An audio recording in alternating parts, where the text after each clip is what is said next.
오두막 29번째 시간 5분의 책 들고 막 읽어주는 목사입니다. 일반 서적에 질문하고 신앙 서적이 대답하는 시간. 오늘 소개하는 일반 서적은요, 유시민 작가의 역사의 역사라고 하는 책입니다. History of Writing History. 역사가들의 역사 또는 역사서들의 역사라고 번역하면 좋을 것 같아요. 그렇습니다. 15명의 역사가들의 관점을 정리한 그 역사를 비교하면서 아주 우리에게 역사적인 관점을 보여주는 책이죠. 예를 들면 이런 겁니다. 같은 시대의 역사서를 같이 기록했어도 아주 재밌게 거리의 이야기꾼처럼 썼던 헤로도토스의 역사와 아니면 연대순으로 꼼꼼히 기록했던 두키디데스의 펠로폰네소 전쟁사 같은 걸 비교하면서 역사를 어떻게 기록할 것인가에 대한 일을 문제 제기합니다. 뿐만 아니라 다 얘기할 수는 없지만 동양에 와서 사마천의 사기를 통해 문헌의 사료에 충실하게 기록되어 있는 역사서나 아니면 심지어는 아랍의 역사를 기록한 이븐 할둔의 역사서, 그리고 이것을 국가의 역사로 볼 것이 아니라 유럽은 자체를 다 하나의 문명으로 파악해서 토인비 같은 경우에는 문명사로 해석한 역사, 그리고 인류사 하라리의 사피엔스까지 잘 정리되어 있는 책이죠.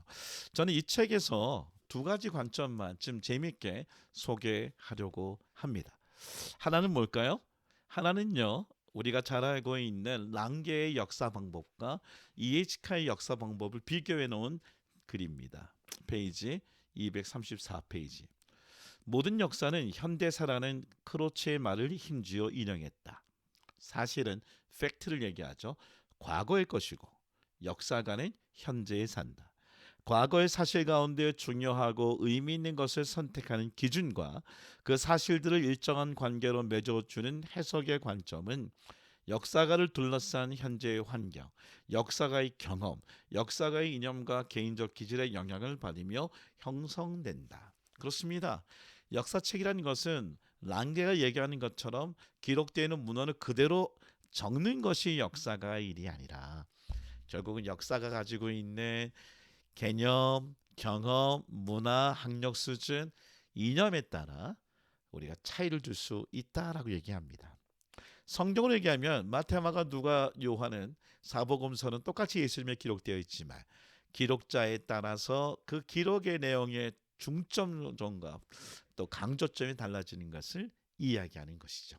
또 하나 참 감동적인 것은요, 우리 한국에 대한 역사가들에 대해서 참 자부심을 갖게끔 써놓은 것이 있습니다.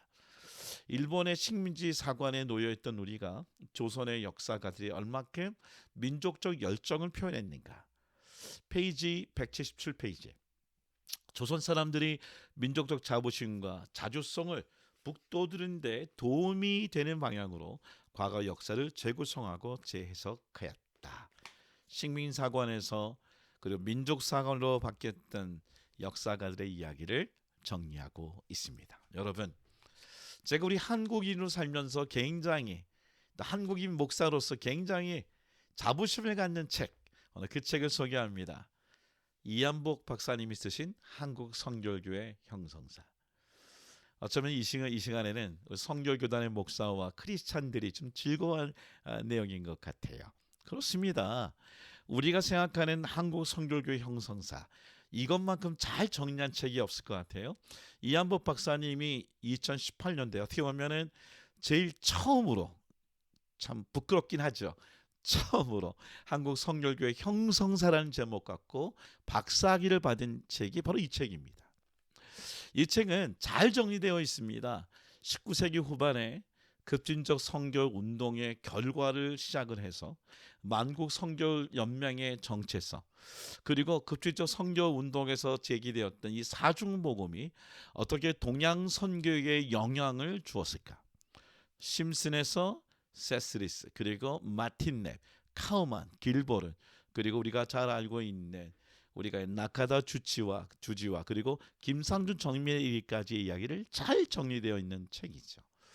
저는 이 책의 가치를 세 가지로 봅니다. 첫 번째는 여기에 있는 우리가 김상준 정빈을 통해서, 정빈은 연동교회 성도였는데 그 당시 연동교회 출신들이 우리가 잘 알고 있는 민족 지도자들이 나오고 YMCA를 중심으로 해서 있었던 이 사건들을 잘 정리해 놓은 것이 너무나 귀했었고요. 또 두 번째, 세 번째는 문제 제기한, 즉 역사를 기록함에 있어서 사관적으로 좀 잘못된 사관일 것 같아요. 제 생각에는. 페이지 29페이지 보면 박명수 씨가 제기한 한국 성결교회가 정식으로 시작된 것은 1907년이지만 한국의 성결 전도자들이 와서 성결의 복음을 전한 것은 1904년부터라고 했던 문제 제기. 그리고 홍영표 씨가 31페이지, 홍영표가 2012년에 출판한 한국 성결교회사 110년 이야기에서 서원에서 한국 성결교회 모체는 누구인가? 한국 만국 성결교회다. 만국 성결교회 및 한국 성결교회 실제 창립자는 마틴 넵이라고 하는 문제 제기에 대한 명쾌한 답을 주는 것이 너무나 기뻤어요. 먼저 한번 소개할까요? 이렇게 얘기합니다. 페이지 248페이지. 한국 성결교회는 급진적 성결 운동의 수용 과정에 대한 분명한 흐름을 인식해야 한다. 동양 선교의 역사가 명확하게 밝히고 있는 것처럼 사중복음은 심슨을 통해 세스 리스에게 1888년경에 수용되었고 이어서 카우만은 1894년에 수용하였으며 마틴 랩은 1898년에 수용하였다. 그렇습니다. 홍영표 씨가 제기한 이 마틴 랩을 통하여 카우만에게 여기에 있는 사중복음이 전달된 것이 아니라 바로 세스리스에 의해서 전달된 아주 정확한 답을 이야기해주고 있습니다.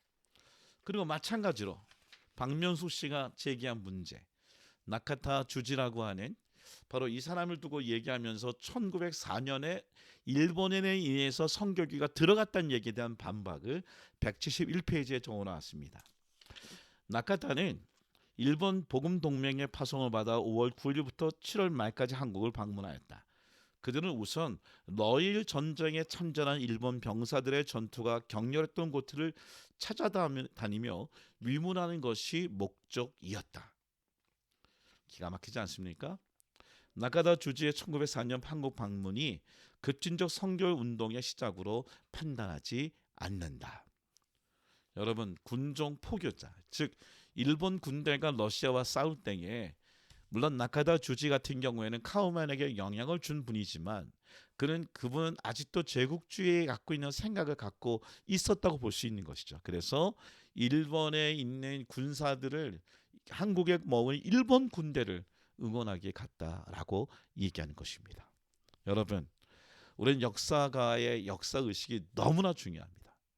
우리가 이게는 에드워드 카가 얘기한 것처럼 이미 역사가의 생각, 역사가의 경험, 역사가의 관점에 따라서 역사가 현대에 있어서 해석되어질 수 있다. 이 질문 제기는요. 오늘 이한부 박사님이 쓰신 아주 이 책을 통해 어떻게 우리 성결교단은 자생적인 교단인데 어떻게 일본 있는 물론 신학자 좋은 분이십니다. 나가다 주치에 의해서 1904년에 와서 성결교단이 시작됐다고 얘기는 아니죠. 이걸 반박한 이한복 박사님의 이 노고는 굉장히 칭송할 말입니다. 여러분, 우리 인생 살다 보면 해석이 중요합니다. 우리가 해석자의 어떤 길을 살겠습니까? 기도하고 성경에 근거하고 진리가 진리를 자유케 하네, 진리가 너희를 자유케 하네, 그 입장에 서는 것은 우리의 선택입니다.